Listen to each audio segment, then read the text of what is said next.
Bonjour chers étudiants, toujours dans le cadre de notre préparation à l'examen final et dans le cadre de notre matière, la communication, je poursuis mes cours. La dernière fois, nous avons parlé de la communication globale en général. Nous avons dit que la communication globale est divisée en communication écrite et orale. Écrite, on peut trouver communication interne-externe. La même chose, la communication orale, on trouve interne et externe. Comme je vous ai promis, je vous donne aujourd'hui les caractéristiques, les définitions de chaque moyen de communication interne écrite.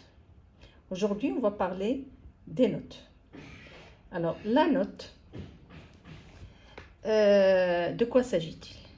Alors, une note est un document interne circulant dans le sens descendant. Lorsque je dis le sens descendant, c'est-à-dire du supérieur vers le subordonné. Mais on va dire par la suite qu'il y a une note, c'est la note de synthèse qui peut circuler dans le sens ascendant. On verra ça par la suite. Donc, j'ai dit circulant dans le sens descendant, écrit par mesure de sécurité. C'est un document qui est écrit en général, comme son nom l'indique, une communication écrite. Et pouvant, le cas échéant, servir de preuve. Elle transmet soit des consignes et des ordres. C'est une note de service dans ce cas-là. S'il y a des consignes et des ordres, donc on parle de note de service. Elle transmet aussi une information. Donc la note, s'il transmet une information, comme son nom l'indique, c'est une note d'information. Il peut décrire une procédure. Dans ce cas-là, c'est une note d'instruction, une procédure, c'est-à-dire comment faire un travail ou bien comment faire marcher une nouvelle machine. Donc, on vous donne des instructions à suivre. Et il peut aussi analyser un dossier et le présenter de manière synthétique. Lorsqu'on vous demande une note dans laquelle vous analysez ou bien de présenter d'une manière synthétique ce qu'il y a dans ce dossier ou bien dans une situation déterminée, dans ce cas-là, on parle de note de synthèse. Voilà en général de quoi s'agit-il. Alors, pour rédiger une note, n'importe quelle note s'il vous plaît, n'oubliez pas qu'une note n'aborde qu'un seul sujet. Il faut toujours commencer par bien lire le sujet, savoir de quoi s'agit-il, de quoi on parle, pour connaître le sujet. La note doit être concise, n'utilisez pas des phrases très longues. Elle doit être précise. Hein? La note ne doit pas comporter, doit donner tous les détails nécessaires pour que ce ne soit pas ambigu. Hein? Il doit être clair. Il ne doit pas y avoir d'hésitation quant au message transmis. Et il doit être courtoise. Son style, il est impératif. Mais attention, si je parle d'impératif, c'est pas on ne parle pas d'impératif lourd. C'est-à-dire, si vous voulez obliger les salariés à exécuter un travail, c'est pour action. Et il faut alléger un petit peu cet impératif, soit le personnel est amené à, soit par le futur. Alors, si on utilise le futur, ici, l'impératif, il est un peu allégé. Neutre, c'est-à-dire pas votre point personnel, et impersonnel. Alors là, j'insiste là-dessus, s'il vous plaît. La note, ce qui caractérise les notes, c'est le style impersonnel, c'est-à-dire n'abusez pas de je, de vous, de nous. Ça, c'est pas de la communication externe, écrite externe, c'est interne. Donc, il a été décidé, il a été constaté, etc. Donc, toujours un style qui est impersonnel. N'oubliez pas ceci. C'est parmi les caractéristiques essentielles d'une note de synthèse. Autre chose qui est obligatoire, pas d'appellation s'il vous plaît. Parce que lorsque je corrige, je trouve toujours des formules de politesse et d'appellation. Alors que normalement, c'est dans la lettre qu'il faut le faire. Mais ici, pas d'appellation des cas monsieur le directeur ou monsieur ou madame, non. À bannir, la formule de politesse, la même chose. On peut avoir une conclusion, mais la formule de politesse, jamais dans une note. Donc là, ce sont les caractéristiques à respecter pour rédiger n'importe quelle note. Alors, pour la présentation, alors la rédaction, elle est très importante. La même chose que la présentation de la note. Donc, la présentation, il n'y a pas une présentation normalisée. Chaque société peut adopter sa propre présentation. Mais la note adopte une formule commune à l'ensemble des services au sein d'une entreprise. C'est-à-dire, l'ensemble des services doivent adopter la même présentation. Donc, les éléments qui sont obligatoires, peu importe la présentation, les éléments obligatoires à faire figurer dans une note, il y a l'entête qui doit être simplifiée. Parce que c'est un document interne, ce n'est pas la peine de donner le détail, de donner l'adresse, la ville, etc. Il y a deuxièmement la ville et la date. Sur la même ligne, on peut mettre la ville de date. Je vais vous montrer comment présenter ceci. La ville de départ, si la société se trouve à Casa, donc la ville de départ sera Casa. Et la date du jour, bien sûr, la date de rédaction de la note. Il y a l'émetteur, c'est-à-dire la personne qui émet la note, le destinataire, à qui elle est destinée, l'intitulé de la note. L'intitulé, est-ce que c'est une note d'information ou bien de service ou bien de synthèse ou d'instruction, avec un numéro qui sert pour le classement. L'objet, bien sûr, l'objet doit être bref. Et enfin, le contenu, après la signature. Je n'ai pas mis ici la signature, c'est obligatoire. Le document doit être signé parce que ça sert aussi de preuve. Donc, voilà la présentation. Alors, je vous montre par la suite comment présenter. Mais avant, je passe d'abord par le plan. Je parle de contenu, donc le plan. Donc, pour adopter un plan de n'importe quelle note, on pourra s'aider des questions clés. Par exemple, la première question, pourquoi? Le pourquoi, c'est quels sont les faits qui motivent une prise de décision? Pourquoi cette rédaction? Par exemple, pour éviter les difficultés rencontrées au mois d'août dernier, en raison d'un effectif suffisant, je termine. Quoi? Il a été décidé, par exemple. Donc, toujours, vous commencez par le pourquoi de cette note. Donc, je rappelle quelque chose qui m'a poussé à rédiger la note. Par exemple, il a été constaté ces derniers temps des réclamations des clients. Donc, je donne quoi par la suite? Qu'est-ce qu'on doit faire? Alors, pourquoi? Le quoi? Quelles sont les mesures prises? Par exemple, je peux dire, suite à la phrase que je viens de dire, l'effectif insuffisant, un tiers de l'effectif sera présent cette année. Puisque l'année dernière, dans les congés, on a eu un problème parce que la plupart, ils ont eu leur congé au mois d'août. On avait un problème d'effectif. Il n'y avait pas de personnes qui travaillent. Donc, cette année, qu'est-ce qu'on décide? Le un tiers sera présent ici. Donc, on ne doit pas donner le congé pour tout le monde. Alors, comment? Quelles sont les opérations à effectuer? Par exemple, déposer les dates de congé souhaitées et rappeler les ordres de priorité. C'est-à-dire comment, si vous voulez avoir un congé, il faut donner vos souhaits, vos vœux, il faut les présenter et les priorités. C'est-à-dire, je peux vous donner le choix entre 2 ou 3 dates et après, vous allez présenter vos vœux. Le quand, alors quand, c'est quelle est la date de prise d'effet de la consigne. Par exemple, date limite des dépôts des congés avant le. Là, on donne une date, le quand. Le où, quel est le lieu de réalisation? Par exemple, le bureau de Madame X.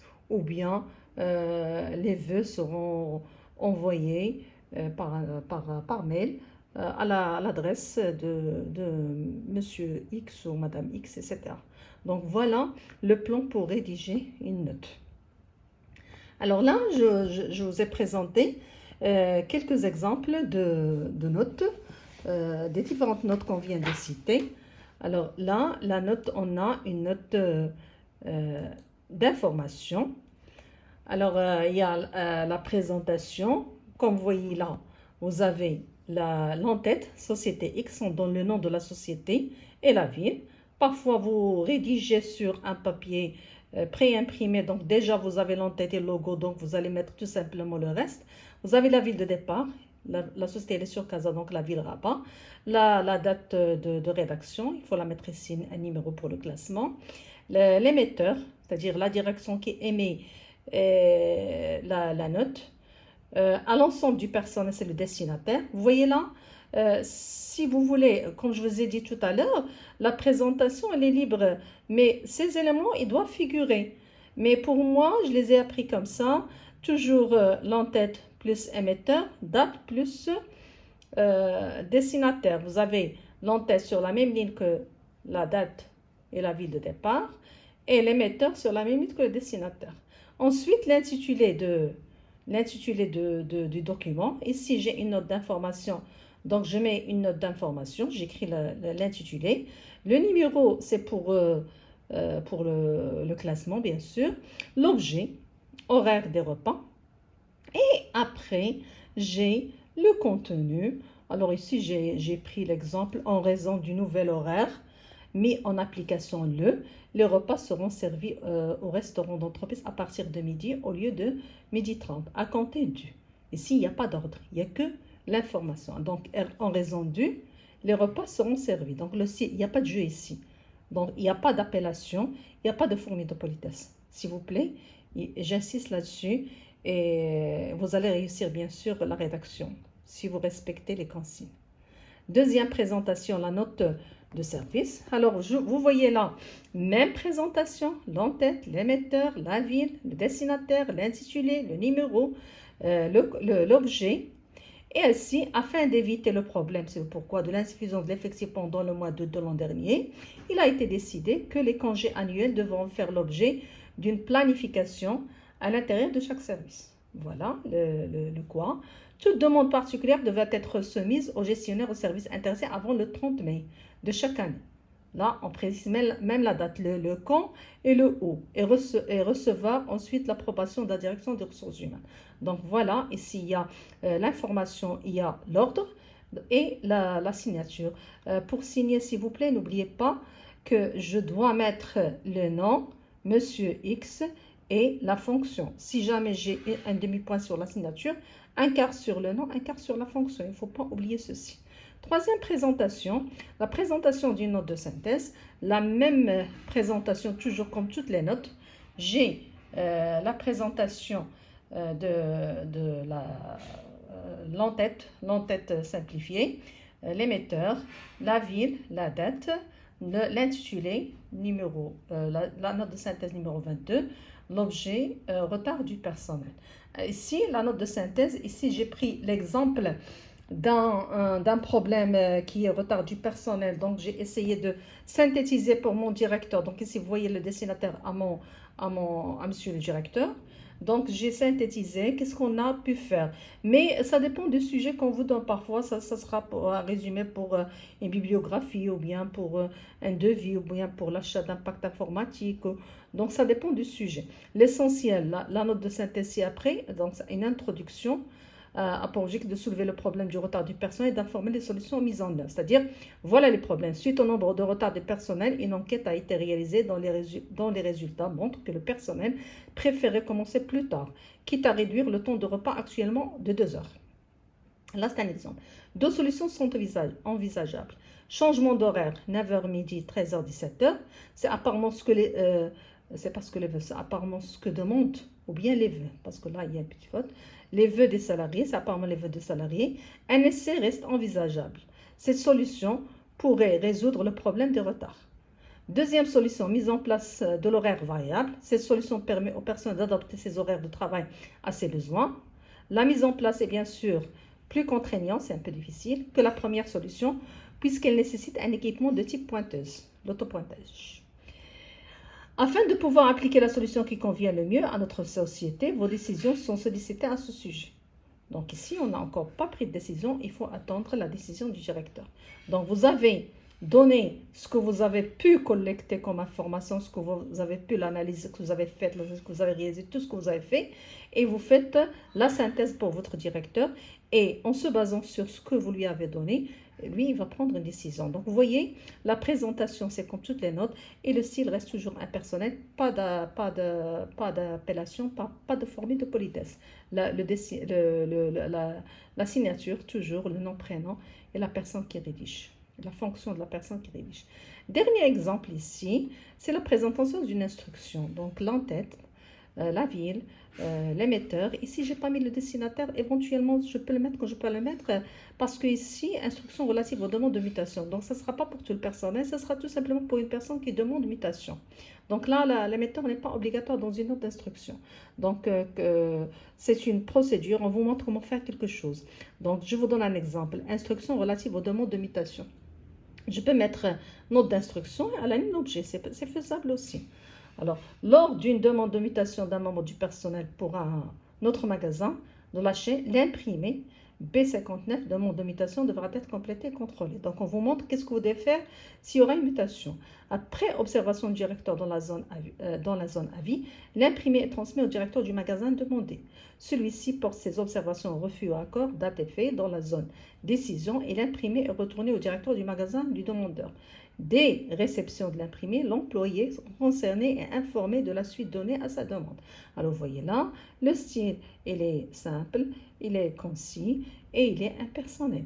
Pas d'appellation, pas de formule de politesse, s'il vous plaît. Je répète ceci. Alors, voilà, j'espère que vous avez compris l'objectif et le contenu, les caractéristiques des notes. N'oubliez pas, je répète, pas d'appellation, pas de formule de politesse. La présentation, les différents points de présentation que vous devez respecter. Le style, il est impersonnel, il est impératif et bien sûr une très bonne présentation et vous allez réussir bien sûr vos notes si on vous demande de les rédiger. Alors, je reste à votre disposition. S'il y a des questions, notifiez-moi, je peux vous répondre et je reste à votre disposition pour toute information. Je vous remercie, chers étudiants, et bon courage à tous les étudiants du Maroc et à tous les étudiants du monde entier afin de réussir leurs examens avec mérite. Je vous remercie.